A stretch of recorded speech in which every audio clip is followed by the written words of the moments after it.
I have an Athom ESP Home switch, and here's how to connect it to your Home Assistant network. You grab it out of the box, and first thing you have to do is power it on. So just plug it into PowerPoint like that, and it creates its own Wi-Fi network. So you have to go to your phone settings and go to Wi-Fi, and see it's appeared as its own network. You've got to connect to that network. Now, if you go to your web browser, oh, did it automatically?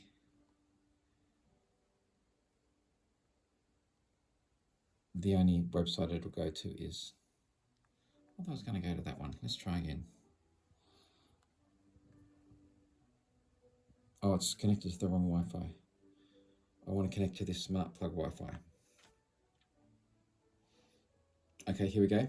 Now it's come up with, this is the website of that little device.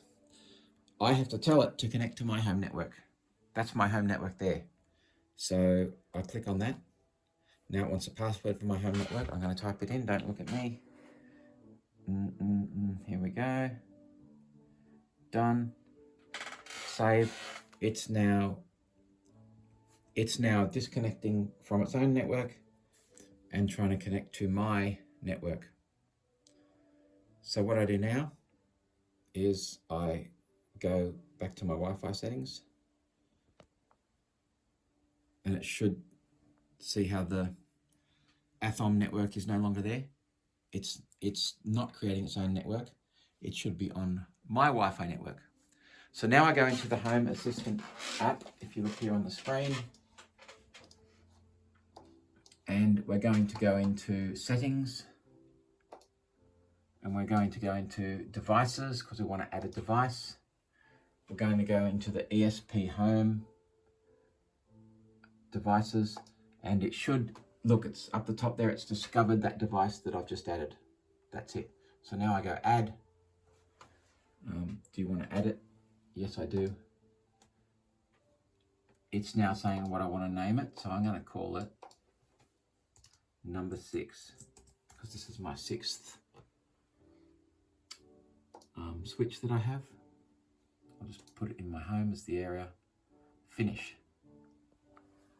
And it's now added that device in. So if I want to add that to my dashboard, I go up to here to my dashboard, edit dashboard, down here, add card. Over here, I want to add a button. And now I have to find here the plug that I just put in. So I'll go search, and remember how I called it number 6? I'll search for number 6. There it is. Athom Home Smart Plug number 6. These are all the things I can add for that switch, but I want to add the actual switch. So I click on it, give it a name, switch 6, save. Now up here I go done in my card, because I'm finished editing my card. Somewhere down on this card, there it is, switch 6. So when I switch that, boom, see how that turns on? The red light's on. Now up in my Home Assistant, I turn the switch off. You just stay there on that, off. So now my Home Assistant is controlling that switch, and I can automate it or do whatever I like with it. Done, easy. Bye-bye, see you next time.